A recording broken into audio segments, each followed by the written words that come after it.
To bring back your catchphrase from several episodes ago, let's go already. Why did this not happen sooner? It's been 2 years since this show has been on TV, and now there are only 2 episodes left. So this is just leaving me feeling a little bit concerned about the finale. I just don't know, man. Krypton to Alderaan. Krypton to Alderaan. Krypton to Alderaan. Krypton to Alderaan. Welcome, everyone, to Krypton to Alderaan. I'm Joey, your Star Wars lover, and with me is Royish Good Looks. Hello, podcast. Hello, Joey. Hello, and we're the podcast that analyzes nerdy pop culture stuff, but it's mostly Star Wars. And this episode we'll be discussing The Mandalorian, Chapter 22, Guns for Hire. Pew pew! But first, we would really love to hear what you all thought of this episode. So let us know. If you'd like to join in on the conversation, consider subscribing to us on YouTube. Let us know what you thought in the comments. You can also find us on any social media. Just search Krypton to Alderaan. Thank you. We'd really appreciate the support. That would be great. Also, if you enjoy the show, go leave us a review on Apple Podcasts. That would also be amazing. Okay, that's enough of the housekeeping. Let's talk about guns. Pew pew for hire. Okay, synopsis is as bland as any of the dialogue in this episode. The Mandalorian visits an opulent world. Was that really it? That's it. That's really it. Royce, I think there's something important to say up front. Every Star Wars is somebody's Star Wars, right? Part of loving Star Wars is not dependent on me loving all of Star Wars, me loving everything. I don't have to like everything in order to love the whole. The sequel trilogy is not my favorite thing, but hearing what other people think and insight into those perspectives makes me appreciate it more. And there's definitely a balance between being receptive to new things and keeping hold of what made this special to us in the first place, right? Like we've talked about on here before. Star Wars is very special, and it's very special to different people for different reasons, and that's great. So we need to hold on to that while also trying to keep an open mind about where it's going and the future of the property. And I'm saying this mainly to myself. It's kind of like a mantra that I've had to adopt here recently. And it's important to keep in mind when we're not enjoying something as much as we want to. And that is really what it comes down to. That's really what I'm trying to do. I really want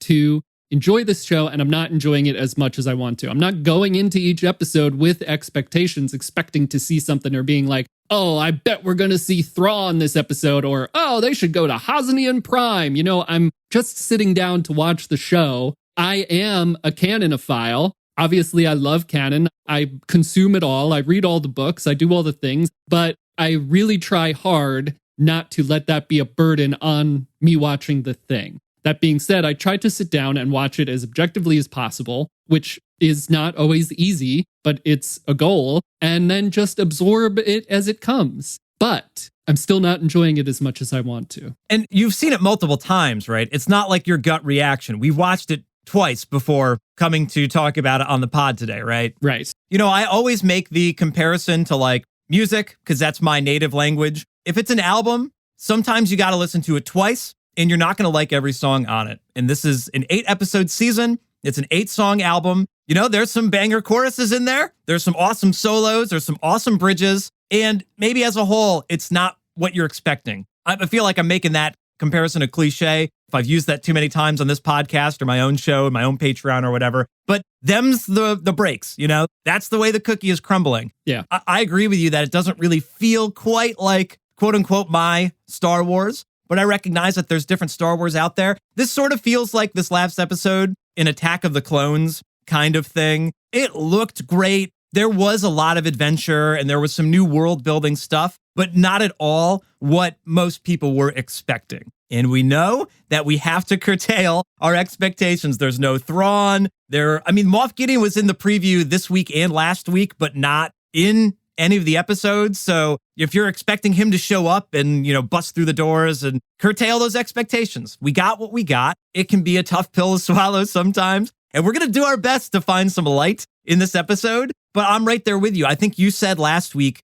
I want to enjoy the show. You said it again today. I want to enjoy it. You just have to work a little bit harder than if it was just like already perfect out of the gate. You've got to find in it what you can enjoy and be along for the ride. If the whole album isn't perfect, that's fine. But find the song on there that you like, the melody on there that you like, and look forward to the next one. We're not writing off Star Wars as much as we want to complain about it. I'm still going to watch next week. There's only a handful of shows I've ever given up on. That's kind of a more interesting way to think about this, is like, what would really make you give up on Star Wars or on The Mandalorian? Yeah, that's not what we're saying here at all. I don't even want to think that there is a thing. Like I said, I yearn to enjoy this. I really want to enjoy it. Part of that's the thing. I have an expectation for quality somewhat, not necessarily for content. And yeah, maybe sometimes we do have to work a little bit harder. Maybe that's part of our responsibility as consumers and creators, from specifically your and my seat. What I also like doing is picking out the stuff I enjoyed. And there is some stuff I enjoyed about this episode. I feel like we're like kind of skimming around the bush here of being like, well, we didn't like this and we're sorry, listeners, but here's why. We're having the conversation about the conversation rather than actually getting into it. Yeah, we're beating around the bush. So let's talk about some stuff we liked specifically and some stuff we didn't specifically like. I don't feel bad about giving this disclaimer, because if you're going to talk about someone's art, do it with respect. And so we've already tried to do our best, and we'll be thoughtful with our critiques going forward. Hopefully everyone is on the same page, and let's get into it for real now. Yes.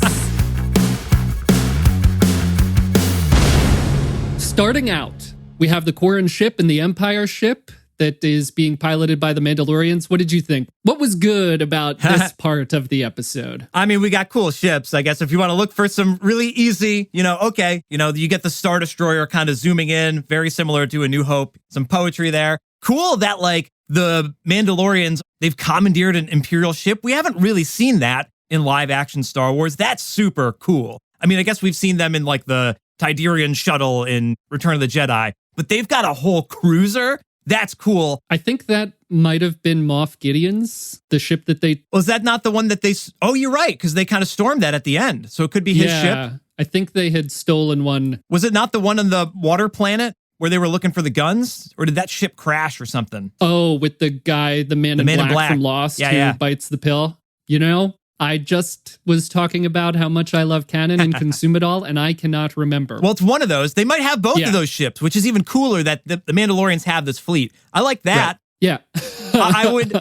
I got a lot of Star Trek vibes from this opening scene. Yeah. The Enterprise encounters somebody they don't know, and they're like, hail that ship, and let's talk to the captain. That didn't feel like, again, quote unquote, my Star Wars. And then the whole like, I love you, I won't go. Yeah.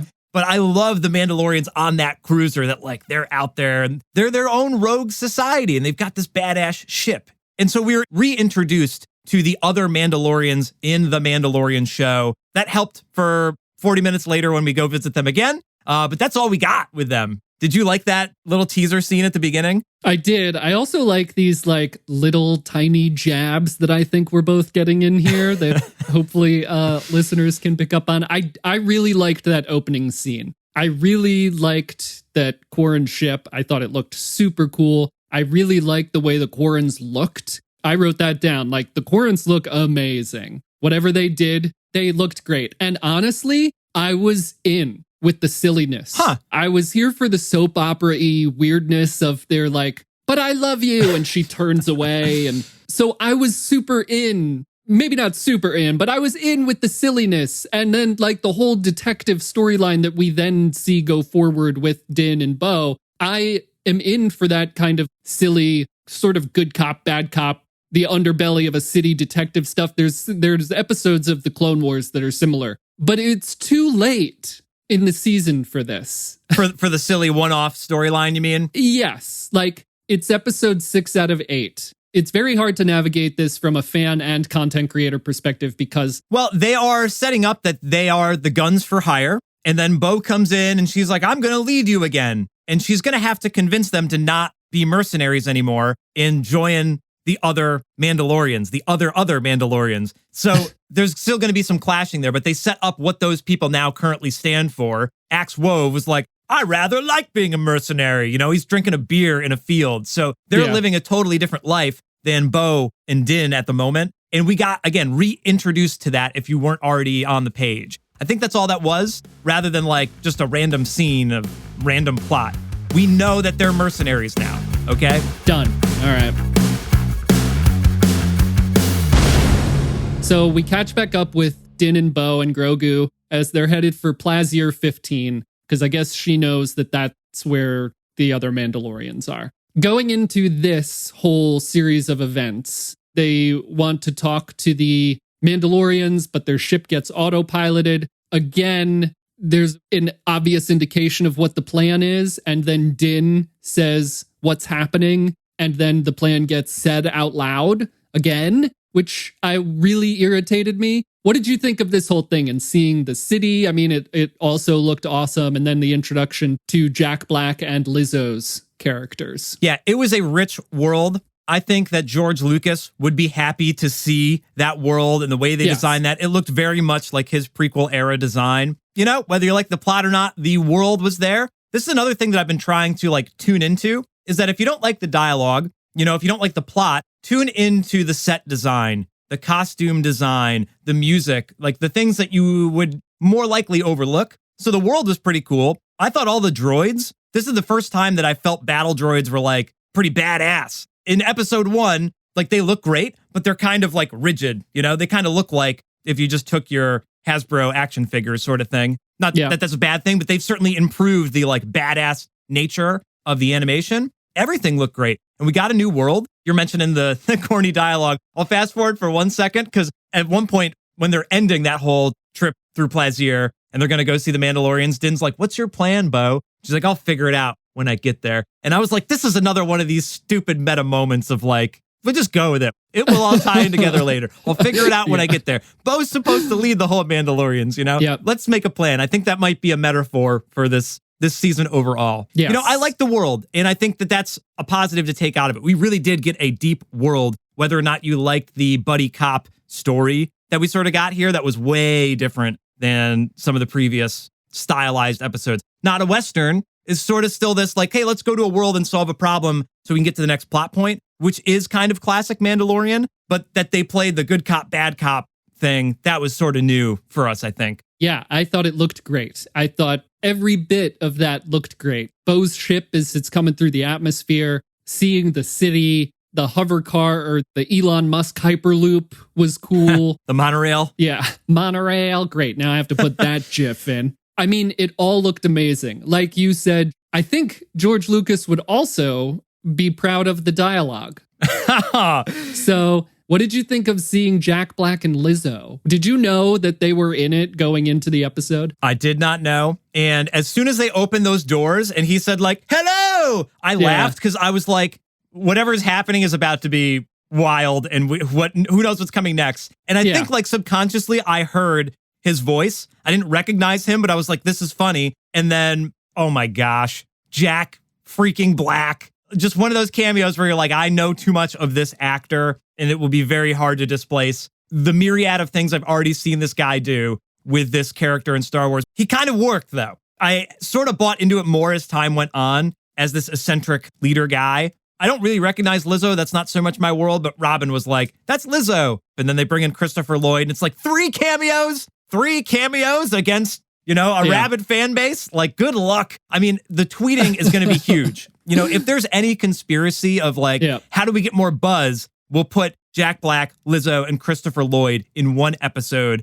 That's brilliant marketing. But you're putting a lot on the fan base to accept all that at once. Yeah. Bold decision. Was he distracting for you or what? You know, he wasn't. And I was talking with Scotty Holiday Star Wars. Go check out their YouTube channel as well. I was talking to them about this afterwards. Like you're saying, as soon as the doors open and we have this really weird, like Willy Wonka moment of... Robin said the collector from Ragnarok. Ah, yes. And so it all seemed very like extravagant and opulent. Hey, maybe the synopsis is accurate. But the cameos didn't take me out of it as much as the dialogue took me out of it. And I'm sorry to say that, but it's just like when obvious stuff is happening and the characters are asking what's going on about the stuff that's happening to them, it drives me nuts. It just irks me because I am not washing the dishes while I am watching this show. Some of the conversations that were had took me out of it, and I put my head in my hands. But seeing Jack Black and Lizzo and Christopher Lloyd did not do that. I don't really know why. As far as that goes, I'm maybe just a little bit more accepting of different characters played by different people showing up. I don't really know. So that doesn't really affect me all that much. Cameos will happen. Yeah. That's part of the marketing for sure. When it does happen, don't let that be not your Star Wars, that like a celebrity can't be in Star Wars, you know? Right. It's a great honor for the celebrity. They're probably really stoked to be there. Maybe not all of the cameos are stoked to be there, but right. I would assume the most people are really, wow, I'm in Star Wars. That probably means something to Jack Black. Come on. I love Jack Black. So maybe that makes it a little bit easier for me. And Christopher Lloyd, and I guess I like Lizzo's music too. Yeah, appreciate different perspectives and appreciate it from their perspective. Almost every like big star cameo in Star Wars that we've gotten has been because the person's a huge fan. Like Simon Pegg as Unkar Plutt. This one is a little more like obvious. And it is kind of bizarre to have 3 in 1 after not having any the whole season. So that's a little din-jarring, but I wasn't really taken out of this story. You know, maybe another reason for that is because I wasn't fully invested in this episode anyway. I wasn't really connecting with it anyway. So seeing like Jack Black and Lizzo show up, I was kind of more like, oh, well, this is fun. Yeah. Maybe subconsciously I did break out my little deck of pass cards and apply them. I like that. When Captain Bombardier and the Duchess, Jack Black and Lizzo respectively, take Din and Bo off to quote unquote see the sights and explain to them their situation, this began sort of the talk and the sentiment that is discussed throughout the rest of the episode, which is that they are now a democracy. According to their charter, they're not allowed to have armies, but they let the Mandalorians in because they're allowed to have guns. Did you get a very strange democracy with no guns? This is bad. Like, it's bad that we don't have, like, a very strange take on not being allowed to have a military or guns. It seemed like a very anti-no gun stance to me. I'm not sure what the overtones were there, but they were definitely harping back to this whole idea of like the political system in the galaxy, even with like the stuff Christopher Lloyd says, you know, and their society is like sort of a utopia in a way that people don't work and they pursue recreation and the arts and their passions. There might have been something to that. I don't try to read into that too much, but they made a big point of that. And he's like, see what I'm saying? Because you're not exactly a military guy, but you do have a gun and guns are part of your religion. And I don't know. There was a weird dynamic there for sure when it's like, that's maybe your MacGuffin type of thing that like, this just has to happen for the story to go on. Yeah, which I guess is another problem I have. Like, it doesn't have to happen that way just to create this story. You don't have to create this peaceful utopia and then put it in jeopardy just to allow the people with guns to come in. Also, there's a bunch of people sitting right outside your gate who's of the same religion, which guns is a part of. They flew by the reasoning why those Mandalorians weren't allowed, but these two are. So much of that didn't make sense, and then it really irked me that they developed this utopian society just to put them in jeopardy of not having guns. And then Christopher Lloyd's character also irked me. He loves democracy, but he's the bad guy, the no one wants to work boomer or older generation. It's in his control to turn these machines into weapons. It's a very no one wants to work these days argument. This is where I'm going to get heated. Like you said, we're trying to find some positive stuff, but there is some stuff we didn't like. It's okay to say. This was all so weird to me. These takes on democracy, guns, and labor were so odd, especially in like 2 days times in our real world. All this stuff really irked me. I had a very negative reaction to this, and it set up like the second half of the episode. Yeah, it also seems like they've put a lot on the table for this particular plot to solve. Like they've got the mystery in with the droids that they've got to solve. And they've got these political gun overtones. And all we need to do is get to the Mandalorians so we can move the rest of the season forward. This whole Plaisir thing is like, is it part of a grander scheme of politics that we're going to talk about with the New Republic? Or is it just kind of a one-off thing? Like, it sort of felt kind of like a Bad Batch, average Bad Batch episode where they're just helping out this one society to get to the next thing. You know, one positive thing I did think about them breaking some bread with these Plaisir folk, you know, Bo and Din have been sent out to find the other Mandalorians and try to bring them together. And one thing that you had mentioned you wanted out of season 3 was like, I want Din to be traveling around the galaxy and finding Mandalorians and teaching them that there is another way. They meet up with Commander Funny Guy, Jack Black,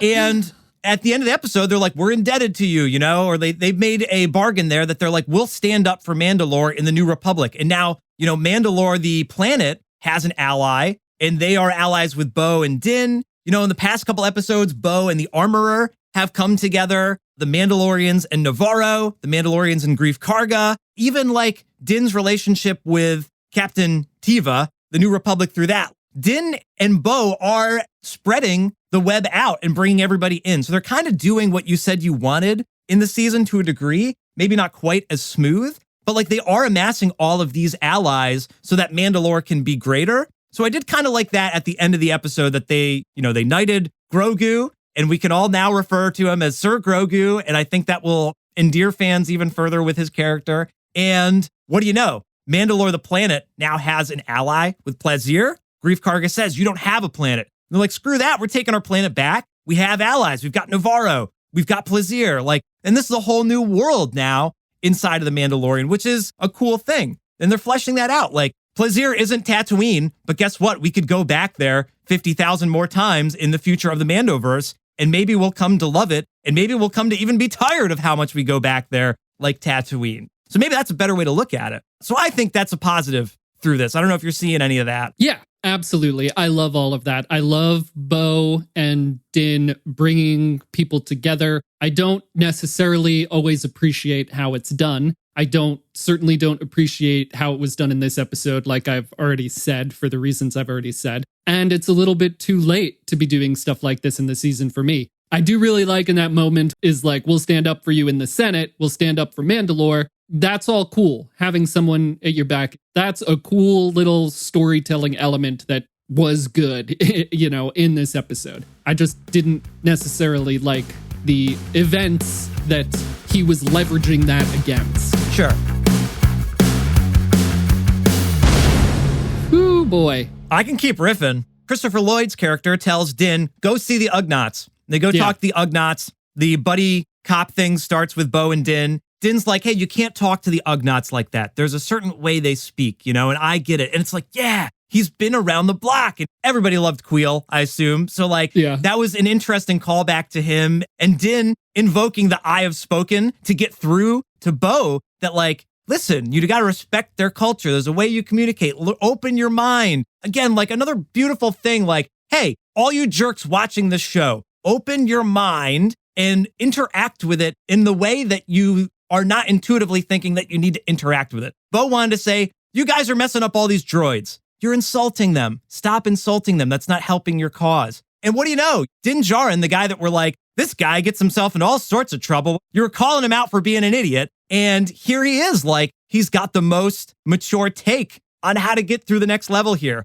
He kind of undoes that when they get to the bar and he's shoving a stick into the droid's face, the electro prod, which is kind of the opposite of the statement I'm making now, which is, again, part of the problems with the writing. But I thought that was another nice moment of character development, that Din is like, hey, how can we bring people together? We have to change the method that we're using. So I love that scene. And I want to see more Ugnaughts because they, just like the Anzellans or whatever, they're kind of like a new creature they've brought in that we're now familiar with. And they've kept the weird lip sync, which I think is also another bold decision, that they've made it look kind of quirky. We've made fun of that, but that's just the way the character looks. And like, that's kind of another endearing thing, I think. Yeah, well, I'm glad that you saw it that way because I read that whole interaction completely differently. First of all, Din is, in my opinion, Din is an idiot. And part of it is because he did not think to have that conversation before they went down there to talk to the Ugnaughts, because it said 3 times that they're going down to talk to the Ugnaughts. 3 times. The fact that, like, that didn't come up on how to play it when they got down there. And then Bo tries to speak to them nicely. She says, I'm Bo-Katan Kryze, which she's royalty. And she, tries to speak to them nicely. None of them react until Din speaks. Maybe it was coming off of the weirdness that I got from like the no guns reading that I was getting from the more political conversations. But that felt like an incredibly blatant sexist thing. And then when they're on the tram where you said like he's trying to open Bo's mind, I do like your reading of it better because I was like, okay, well, he just like took over and now is like mansplaining to her how to do it right. And then he's the first one when they sit down with the Ugnaughts to say the droids are malfunctioning. He's the first one to use the term that he later says is offensive to them. So it's just a little bizarre. Again, maybe I was frustrated at the way the storytelling was already being done. So when I got this, I was already ready to read it in more of a negative way. Maybe I'll go back and watch it again and try to put your goggles on to see that. But it was another thing that just really rubbed me the wrong way.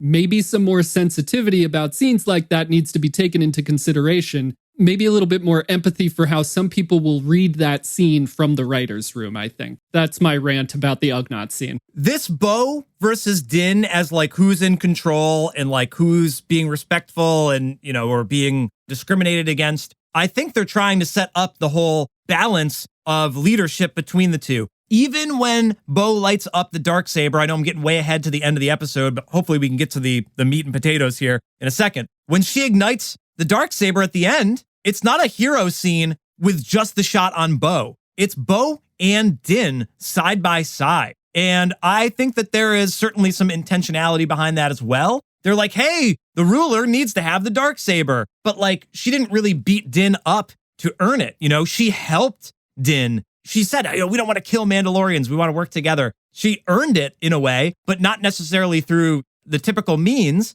And they're standing together there. So I think that's what they're showing through this episode, this buddy cop thing. They have different approaches, but they're on the same team and they're learning from each other and we can go forward. Dude, come on. She says, ape strong together. She does the whole thing. Like, this is the point, okay? Yeah. So the dialogue, I know this episode, I'm with you that this was not easy. I mean, I loved I had you at Battle Droids. I need that on a t-shirt. Yes. Stuff like that was real good. But what they're setting up between their leadership, the theme there, I think is working.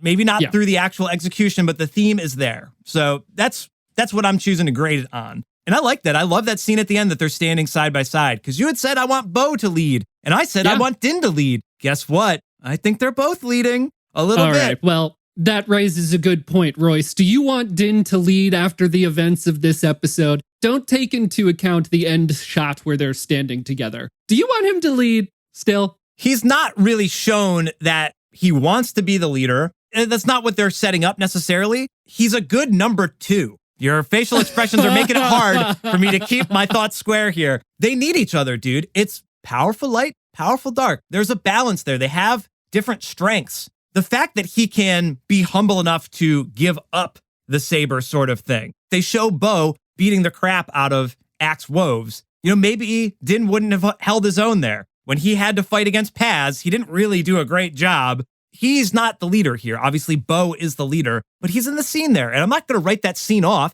It's a TV show. Yeah. So you have to consider the framing of that shot as part of the storytelling. Sure. I don't know where I'm going with this, but I like it because I want to root for Din. You wanted to root for Bo, but it's kind of both of them at the moment for me. I do like that. I was thinking more like he's kind of bad at stuff and he's a little dumb sometimes. Again, like kicking the droid. There's other ways, and I get like there's trauma there, right? Like, I don't know how I would deal with the trauma in Din's situation. He has a different relationship with droids because of what happened to him as a child. So I get it. But also, what did you think was going to happen when you kicked the droid? And then it goes running out into a crowd of people. It's a populated place. Those are not the actions of a leader, which then Bo tells him, because when they're going into a situation together that they both need information on, Bo briefs Din when they're going to the bar. Like he didn't do with the Ugnaughts. She's like, kicking droids is not helping. You did it your way. Now let's do it my way. And then he completely disrespects her again in the bar. I like Din, so I'm being a little biased to I just like him. I like Din. maybe we'll get to this, but like the idea of this being a found family show with Din and Grogu and the Mandalorian, what does that mean? Well, it could mean Din or it could mean Grogu. And now Grogu is like Din's task was to return Grogu to his people, but now Din is Grogu's people. I love Din as the daddy. The competing to rule the Mandalorians, he's not acting like a leader, but again, it comes back to like, what is the story trying to tell us? He's an example, though, that like we can't accept the different cultures. Like he's hanging out with Bo now. You know, she's got her helmet off and he's already accepted the other tribe. So Bo is walking both ways. Din is walking a certain way, but he's getting along with Bo. So he's not the leader, but he's a conduit of like, here's what we could be, that I can set an example for other Mandalorians, even though I'm not the leader. This is the thing, dude. There's a great Darksaber's TED Talk about this dude dancing at a festival. He's the only person dancing, only one in the crowd having a good time. And people are like, oh, what a maverick. That guy's so brave. But it's actually the first person to join the lone dancer on the dance floor. And now 2 people is a crowd, you know, 2's company. And then all of a sudden, everybody else wants to join in. And maybe that's sort of like Din's role within this, is that it can't just be one person leading. You need someone to follow that leader, and then everybody else will follow along. Bo couldn't do it alone. Din couldn't do it alone, but together, ape strong. Oh, man, I completely understand what you're saying. I think we could go back and forth on this all day because there's another weird MacGuffin here. The one with the Darksaber, everyone will follow. I really enjoy the way you're describing this, like if that's the way it were going. But it's now going like, well, does she need Din to follow her to be the leader, or does she just need the Darksaber? Because Axe says, you know, according to our beliefs, the ruler of Mandalore needs the Darksaber. I read that as like, we'll follow whoever has the Darksaber, but he's also not following Din. It's confusing. The plot is contradictory sometimes as far as I'm interpreting it. So I think we called this, and plenty of other people did too. Bo earned the Darksaber that day in the mines of Mandalore. The weird robot thing beat Din, and then Bo beat the weird robot thing. We talked a little bit about patting ourselves on the back for some stuff that we called happening in the finale of The Bad Batch. What did you think about this whole thing with Din giving the Darksaber back to Bo? Well, I think you were on track that like, I think maybe Bo won the Darksaber there. And I was like, I don't know about that. That's weird. And I was confused about it. I didn't even really like notice who picked it up at the end of the day. I just think it's a little odd that like they showed that in the previously on. They played specific scenes to show you like why you might or might not earn the Darksaber. I wish there was one more scene, if I can do any rewrite in this episode or somewhere else earlier in the season. It'd be nice if there was one more scene of Bo and Din talking about the saber where he was like, I don't need this, you can have it. They had some sort of back and forth about like the rights to the saber, but they had it in front of all the other Mandalorians there so everyone could be on the same page and they could vouch for each other. Did she not earn it? Okay, I guess she earned it. It's really funny that like that plot point was already like in the show, but like you said, through clunky dialogue, they just reconfirm it for the crowd several episodes later. It's a little odd. Oh dear, this episode. Several episodes later, with 2 episodes to go. Here's the thing that we're talking about, like, what's the weight of the saber? What does it mean? Who's in charge? It's all resolved now. Bo has it. That tribe who believes in the Darksaber knows Bo has it, and they're all on the same page, and we can move forward. This is just like the Sid thing in Bad Batch. Like, when are they going to cut the ties with Sid? When are we going to cut ties with who owns the Darksaber and who can lead? It's Bo. Okay, great. Let's move forward into the next 2 episodes, shall we? To bring back your catchphrase from several episodes ago, let's go already.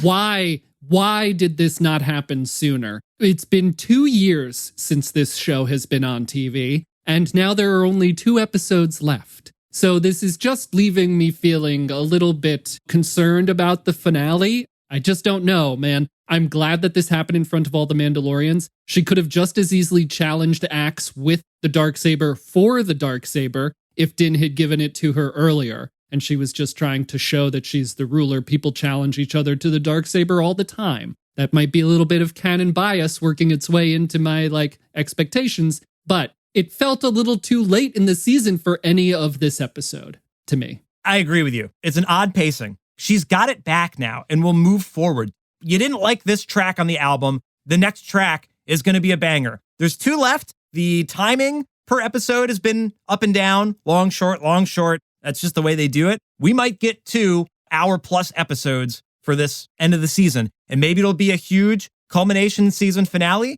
Maybe not. Do you want it to be a big, explosive landing for the season finale, or are you okay with it being open-ended of like, let's see where we go next, and it's not the boss battle with Moff Gideon and Thrawn, and everything tying together? I think I would be okay with it just kind of fading out and fading into something new, but they set up a lot. They set up some stakes. Again, it's been 2 years since we've seen this show. So I was expecting I hate to use the word expecting, but I was expecting a little bit more by the end of the season, a little bit more energy and momentum rolling into the last 2 episodes. Maybe I need to go into next week and the week after thinking like, well, under different circumstances, I'd be okay with it kind of phasing to black and then phasing out of black next season or in Ahsoka or whatever. It feels like a mark was missed this season. What do you think? Are you okay with it just like fading away and then we come back to it at some point? What if it's another 2 years?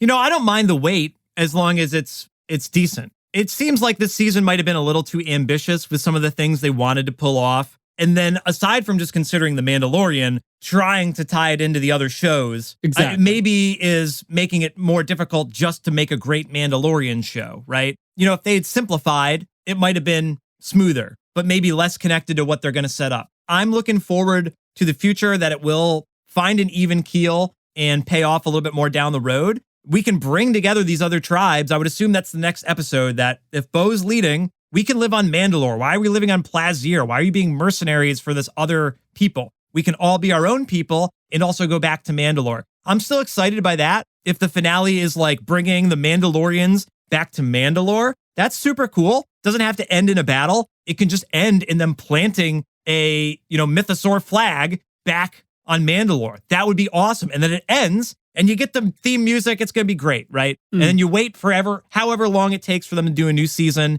and whatever big bads come up. Because obviously Moff Gideon's out there. Obviously Thrawn's out there. And they don't need to come back in this season. And if you want them to come back, get over yourself. Because there's going to be another season and there's going to be other shows. And that will come to head in the Avengers of the Mandalorian verse, the Mandoverse. So I guess I have some expectations there. I hope that they stick it out. But I'm going to, again, continue to just give them some leeway. I do hope they can simplify a little bit for the finale, that it's concise. Don't introduce any more stuff. Right. Yes, let's bring it 100%. in rather than continue to go wide with it.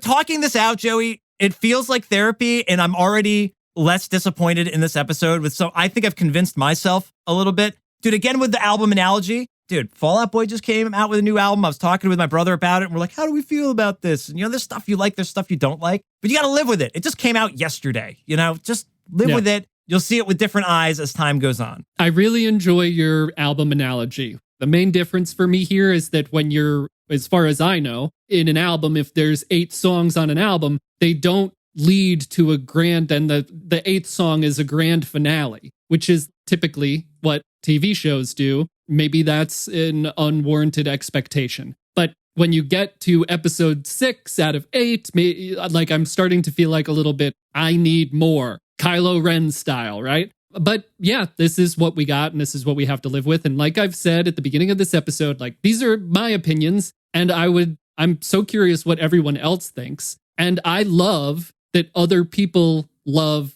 aspects of these things that I don't love. If you loved this episode, genuinely, I love that people love this stuff. That's part of what Star Wars is to me. That's part of what keeps me going in Star Wars. I don't have to love it. But when I talk to some of the folks over at Pink Milk, another great podcast about the sequels, like I said, or even Rogue One, I didn't appreciate all that much until I heard other people's perspectives on it. So if you love it, I love that you love it. And I want to hear what you thought. And I'm still in. By the second time I watched this, I was wondering if they are trying to set up maybe a more Grogu and Mando heavy season 4. Mandalore's fine and repopulated, and they can go be their family that maybe they were trying to set up them being before. I don't really know. What do you think about that? That's interesting. I mean, season 3 is definitely different than 1 and 2. I don't see a reason why season 4 couldn't be different than 3. So, Right. for sure. All right, listeners, let's keep this conversation going. I'm a little bit scared, but we want to know what you think. Hopefully, you're not writing off The Mandalorian. I'm going to assume you're coming back for next week's episode, but if you're not, we'd love to hear if this was the line in the sand that you're drawing. We'd love to hear from you. Leave your comments here on YouTube or hit us up wherever you like the social media, and make sure to subscribe for more coverage on The Mandalorian and more. Thank you for listening to the show today. I've been Royce. I've been Captain Bombardier. And we've been Krypton to Plaisir Alderaan. 15. Krypton to Alderaan. Krypton to Alderaan. How many Plaisirs? What happened to Plaisir 14?